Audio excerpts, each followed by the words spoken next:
August 19, 1942. The beaches of France ran red. In less than 6 hours, over 900 men were dead. 2,000 were taken prisoner. They weren't British, they weren't American, they were Canadians. Throughout the Second World War, whenever a mission was deemed suicidal, impossible, or strategically critical but deadly, the call went out to Canada. History remembers them as the Cinderella Army, the stepchild of the Allied forces. They were under-equipped, underfunded, and always given the dirty work but never invited to the victory ball. But was this really just a case of bad luck? Or was there something darker at play? Did the Allied commanders view Canadians as expendable shock troops? Or did Canada's own leaders volunteer their sons for the slaughter to buy a seat at the table of power? This is the truth behind the Cinderella Army. To understand the blood spilled on the beaches of Europe, we first have to look at the polished desks in Ottawa. In 1939, Canada was in a geopolitical vice. To the south lay the American industrial giant. Across the ocean stood the British Empire, which still viewed Canada as a dutiful colony, a source of raw materials and obedient men. Prime Minister William Lyon Mackenzie King had a nightmare. He feared that when the war ended, Canada would be nothing more than a vassal state, ignored by Washington and dictated to by London. King needed leverage. He didn't just want to help win the war, he needed Canada to be essential.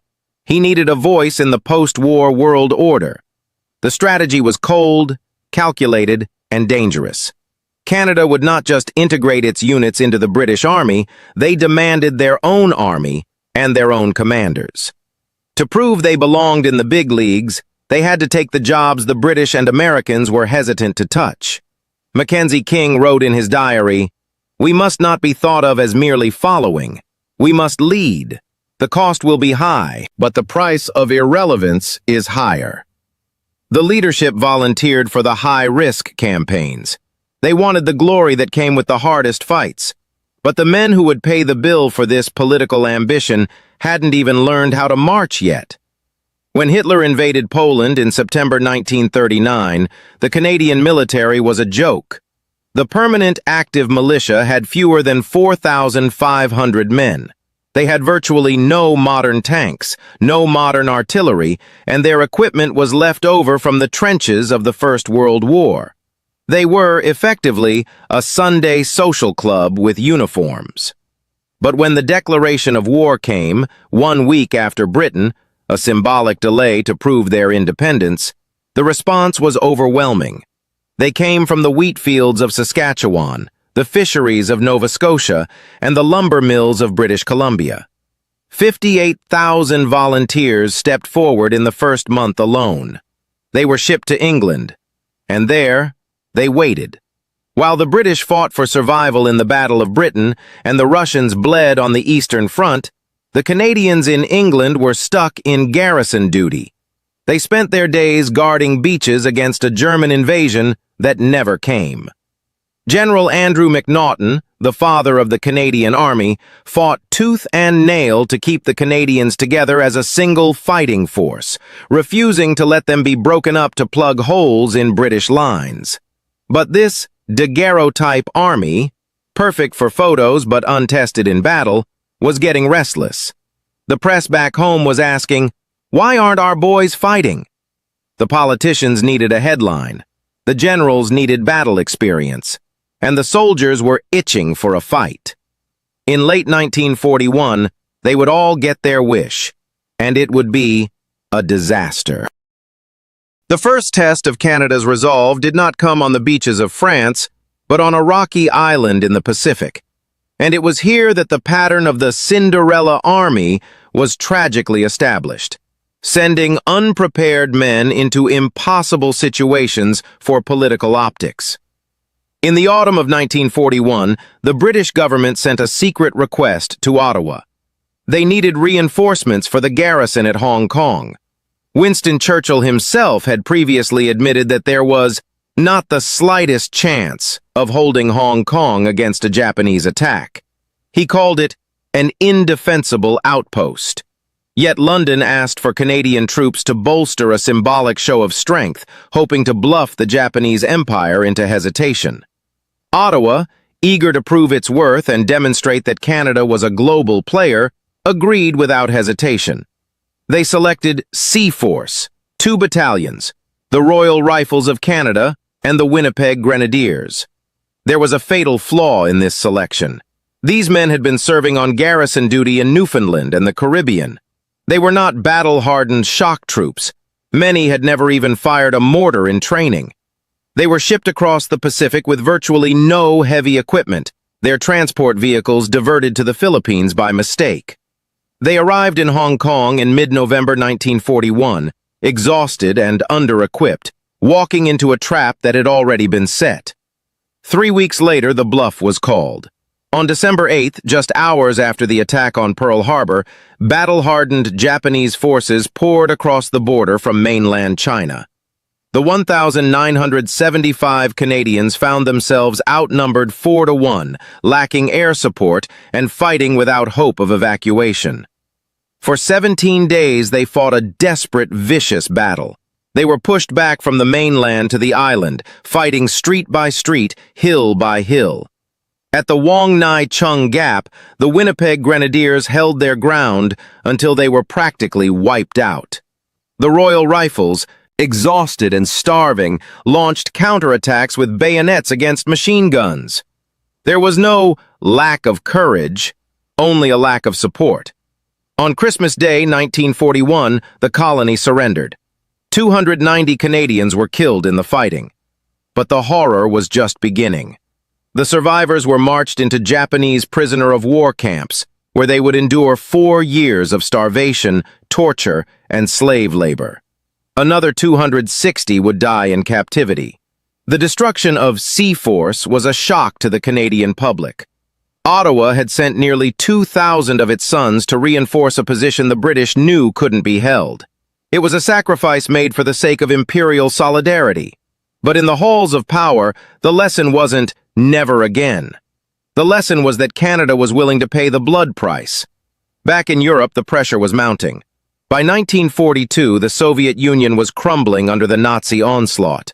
Stalin was demanding a second front in the West to draw German divisions away from Moscow.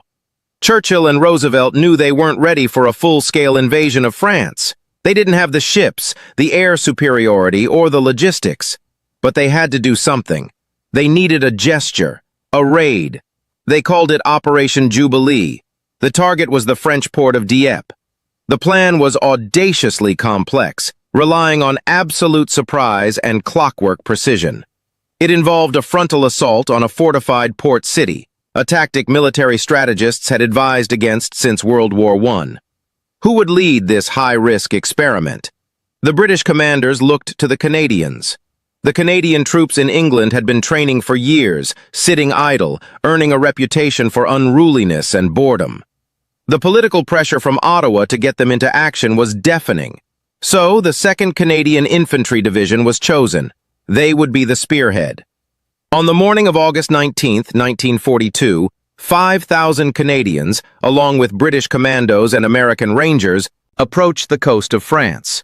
The element of surprise was lost before they even hit the water, thanks to a chance encounter with a German convoy in the Channel.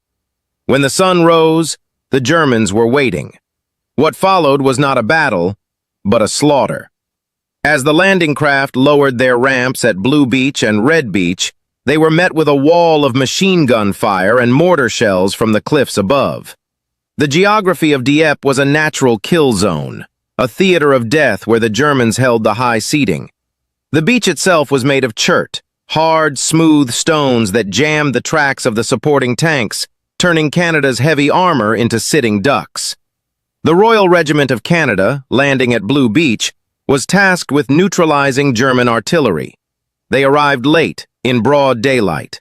Within minutes, the regiment virtually ceased to exist. Of the 556 men who landed, over 200 were killed instantly, and 264 were captured. Only 65 men made it back to England. On the main beach, it was a scene from hell. Men were cut down before they could wade through the surf. Those who made it to the seawall were pinned down, trapped between the ocean and the concrete fortifications. Communications broke down.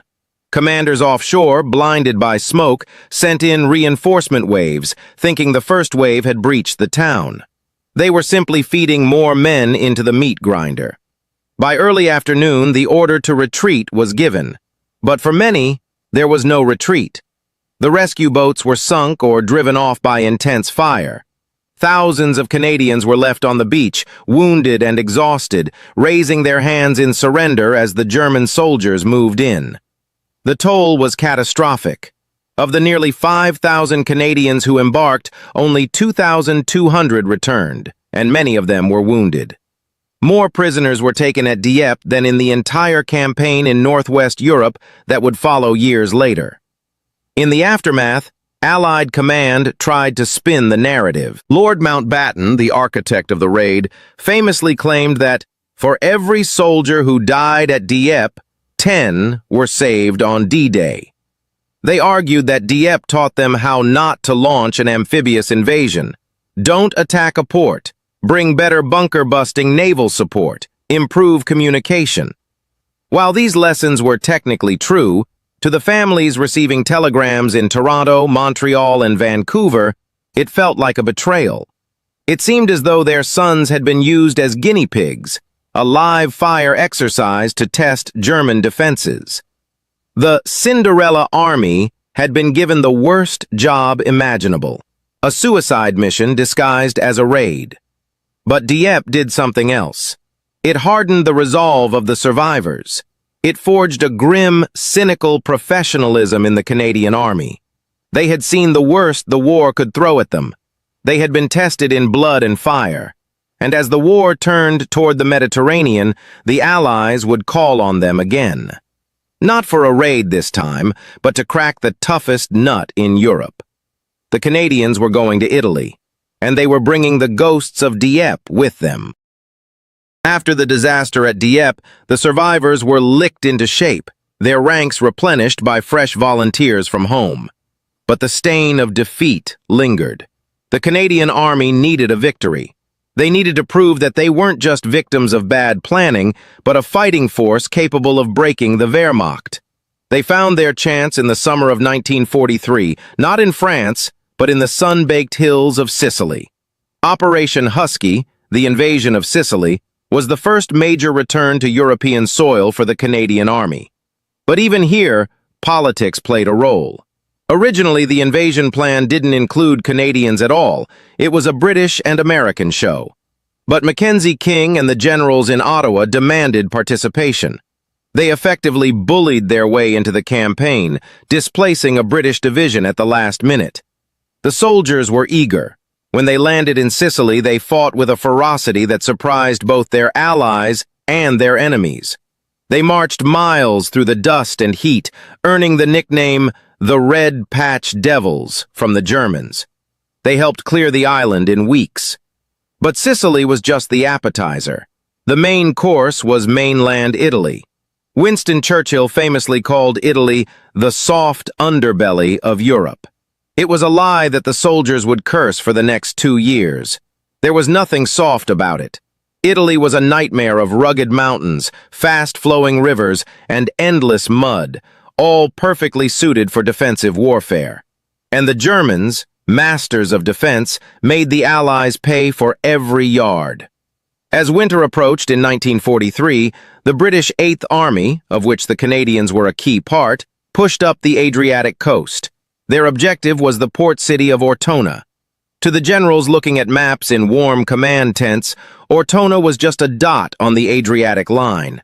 But to the 1st Canadian Infantry Division, it became the Little Stalingrad. The battle for Ortona in December 1943 remains one of the bloodiest chapters in Canadian military history. The town was built on a promontory, a maze of narrow streets and ancient stone buildings. Hitler had ordered the German paratroopers, the elite Fallschirmjäger, to hold the town at all costs. When the Canadians approached the Moro River just south of the town, they weren't just fighting the Germans, they were fighting the geography. The Cinderella Army was tasked with crossing a valley of deep mud under direct fire to assault fortified positions. They did it, but the cost was staggering. Then they entered the town. Ortona was a trap. The Germans had booby-trapped the houses, mined the rubble, and positioned snipers and machine guns in the upper stories of the stone buildings. The streets were kill zones. If you stepped out into the open, you died. It was here that the Canadian soldiers, often portrayed as polite colonials, showed a ruthless ingenuity. Realizing that the streets were death, they decided to stop using them. They invented a tactic known as mouse-holing. Soldiers would enter a house on the edge of a block, clear it of enemies, and then secure the top floor. Instead of going back outside to get to the next house, they would place explosive charges against the shared wall, the party wall, and blow a hole through it. They would throw grenades through the dust and smoke, then pour through the breach with Thompson submachine guns blazing, clearing the next house room by room. They did this house by house, block by block, tunneling through the city like aggressive moles. It was intimate, savage warfare. Fighting happened at close quarters, sometimes with enemies on different floors of the same building. The battle raged for 8 days. It was a Christmas spent in hell. On December 25th, the Seaforth Highlanders of Canada sat down for a Christmas dinner in a bombed-out church. They ate in shifts. One company would eat roast pork and pudding, while the organist played Silent Night. Then they would pick up their rifles and run back into the rubble to relieve the next company. For many, it was their last meal. By December 28th, the Germans, exhausted and bled white by the relentless Canadian advance, withdrew. The Cinderella Army had taken the town. They had beaten the elite German paratroopers at their own game. But the victory was bittersweet. The Canadians had suffered over 2,300 casualties in December alone. And while they were bleeding in the streets of Ortona, the world's attention was already shifting. The American and British leadership were focused on the planning for D-Day, the invasion of France. The press coverage began to dry up. The soldiers fighting in Italy were derisively called the D-Day Dodgers, a soldier's song implying they were avoiding the real war in France. It was a bitter joke to the men burying their friends in the Italian mud. Ortona proved that the Canadian Army was no longer an amateur force. They were shock troops, capable of taking on the hardest assignments the war could offer. But their reward for success was simply more hard assignments. As 1944 dawned, the Canadians in Italy would continue their slow, grinding push north, cracking the Hitler Line and the Gothic Line. But back in England, the rest of the Canadian Army was preparing for the main event. D-Day was coming, and once again, the Canadians would be assigned a specific stretch of beach. Not the easy sector, not the safest sector. They were given Juno Beach, a stretch of coast heavily fortified and teeming with obstacles. And beyond the beach lay their next great trial, the fields of Normandy, and a job so terrible it would nearly break the army. The Cinderella Army was about to be invited to the ball, but they would have to kick down the door to get in. By the spring of 1944, the Cinderella Army had grown up. The desperate improvisations of 1939 were gone. The Canadian Army was now a formidable machine, equipped with modern Sherman tanks, heavy artillery, and a navy that had grown from a handful of destroyers into the third largest Allied fleet in the world. On June 6, 1944, D-Day, Canada was entrusted with one of the 5 invasion beaches, Juno. Sandwiched between the British at Gold and Sword, the Canadians faced a daunting task. The shoreline at Juno was heavily defended, bristling with bunkers and beach obstacles designed to rip the bottoms out of landing craft. When the 3rd Canadian Infantry Division hit the sand, the bombardment had missed many of the German strongpoints. They walked into a sheet of fire. Yet, in a testament to their evolution as shock troops, the Canadians didn't falter. They took heavy casualties, nearly 1,000 men in the first few hours, but they broke through the Atlantic Wall.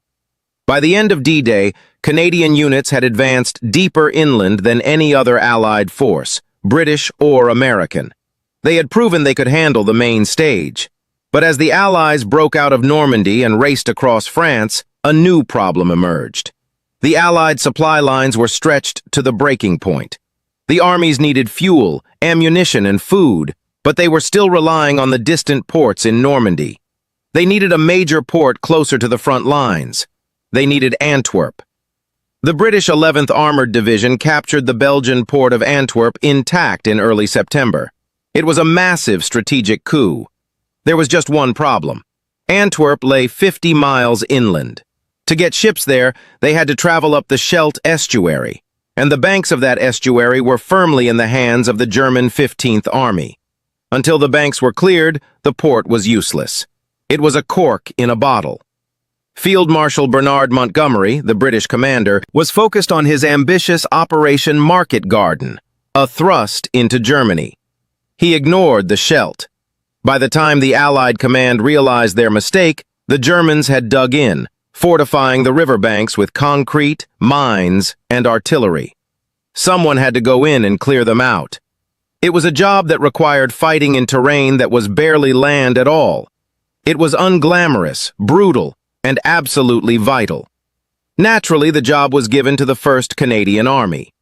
The Battle of the Scheldt would become the epitome of the Cinderella Army experience. The terrain was a nightmare. The Scheldt estuary was a flat, low-lying landscape of polders, reclaimed land below sea level, protected by dikes. The Germans, realizing the defensive advantage, breached the dikes. The freezing waters of the North Sea flooded the fields. The Canadians weren't fighting a traditional land war. They were fighting in a slurry of freezing mud and salt water. Tanks were useless, bogged down instantly in the mire. Air support was often grounded by the relentless autumn fog and rain. It became an infantryman's war, fought along the narrow tops of slippery dikes. The soldiers called it the watery hell. To advance, men had to walk in single file along the exposed dike tops, silhouetted against the gray sky, walking straight into German machine gun fire. If they dove for cover, they landed in minefields or drowned in the flooded polders on either side. The climax of this misery was the assault on the Walcheren Island Causeway, a narrow strip of land connecting the island fortress to the mainland. It was a straight, deadly runway, 1,200 yards long and only 40 yards wide, completely exposed to German artillery. The Canadians were ordered to take it. The Black Watch, Royal Highland Regiment of Canada, already decimated in previous battles, was thrown into the grinder again. Companies were reduced to the size of platoons. Platoons were reduced to a handful of men. During October and November 1944, while the American armies were making headlines with their drives toward the Rhine, the Canadians were waist-deep in freezing water, suffering from trench foot and exhaustion, engaging in vicious hand-to-hand combat to clear the estuary. The psychological toll was immense. The men felt forgotten. They knew that taking a muddy estuary wouldn't make the front page of the New York Times or the London Times. There was no glory in drowning in a Dutch ditch, but the strategic reality was undeniable. Without the Scheldt, the Allied advance would have stalled completely. The Cinderella Army was effectively saving the entire Allied campaign in the West, but they were paying for it with over 6,000 casualties in 5 weeks of fighting. When the first supply ship finally docked in Antwerp on November 28, 1944, the Canadian soldiers were too exhausted to celebrate. They had done the job no one else wanted. They had cleared the throat of the Allied supply line. But the political game in Ottawa wasn't over. The heavy casualties in the Scheldt and Italy had triggered a crisis back home. Canada was running out of volunteers. The government faced a conscription crisis that threatened to tear the country apart. Mackenzie King's gamble, trading blood for influence, was now demanding a payment he couldn't afford. And yet, there was one final act to play, a role that would finally transform the Canadians from shock troops into saviors. As the war entered its final months, the 1st Canadian Army was turned north, toward a starving nation that had been under the Nazi boot for 5 years. They were going to liberate the Netherlands. After the muddy hell of the Scheldt, the 1st Canadian Army was given a task that would define its legacy forever. It wasn't a suicide mission or a diversionary raid. It was a mission of mercy. To the north lay the Netherlands. The Dutch people were enduring what history would call the Hunger Winter of 1944 to 45. In retaliation for a railway strike supporting the Allied advance, the Nazi occupiers had cut off all food shipments to the western provinces. Fuel had run out. Electricity was cut. By early 1945, millions of Dutch civilians were living on less than 400 calories a day. They were boiling tulip bulbs and sugar beets to survive. People were collapsing in the streets, dying of starvation and hypothermia. Over 18,000 civilians starved to death. The Canadian Army was tasked with clearing the Germans out of the Netherlands and opening up supply routes to feed the dying population. For the soldiers who had spent years being treated as the Cinderella Army, given the jobs no one else wanted, fighting for inches of mud in Italy and Belgium, this campaign felt different. The fighting was still brutal. As they pushed into the Rhineland and liberated cities like Arnhem and Groningen, the Germans fought with the desperation of a dying regime.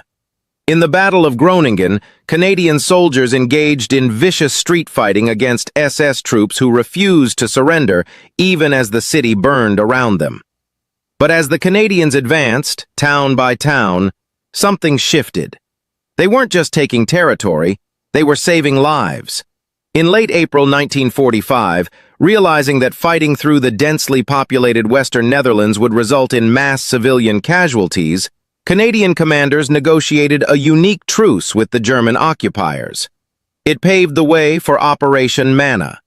Canadian and Allied bombers, usually loaded with high explosives, were loaded with food rations. They flew low over the starving cities, dropping bread, chocolate, and canned meat to the crowds below. For the Dutch, looking up at the roar of engines, it was the first time in 5 years that the sky didn't bring death. When the German forces in the Netherlands finally surrendered on May 5, 1945, the floodgates of emotion burst open. As Canadian tanks rolled into Amsterdam, Rotterdam, and The Hague, they were not met with sniper fire, but with a sea of orange. Millions of Dutch civilians flooded the streets. They climbed onto the tanks, burying the dusty, exhausted soldiers in flowers and kisses. For men who had seen the worst of humanity at Dieppe and Ortona, this was an overwhelming affirmation of their sacrifice. The Cinderella Army had finally arrived at the ball. They were the heroes of the hour. The bond forged in those weeks between Canada and the Netherlands remains unique in military history. It is a bond built not just on shared victory, but on shared humanity. To this day, the Dutch royal family sends 10,000 tulip bulbs to Ottawa every year, a floral tribute to the men who came from across the ocean to break the chains of hunger. Conclusion: the cost of a seat at the table. So, was Canada always given the worst jobs in World War II? The evidence is hard to ignore. From the hopeless defense of Hong Kong to the slaughter at Dieppe, from the street-fighting hell of Ortona to the drowning mud of the Scheldt. Time and again, the 1st Canadian Army was thrown into the meat grinder. But to say they were merely victims or sacrificial lambs is to misunderstand the brutal arithmetic of the war and the cold ambition of the men running it. Prime Minister Mackenzie King and his generals wanted Canada to be more than a colony. They wanted a distinct national identity. They gambled that the only way to buy a seat at the table of world powers was with the currency of blood. They were right.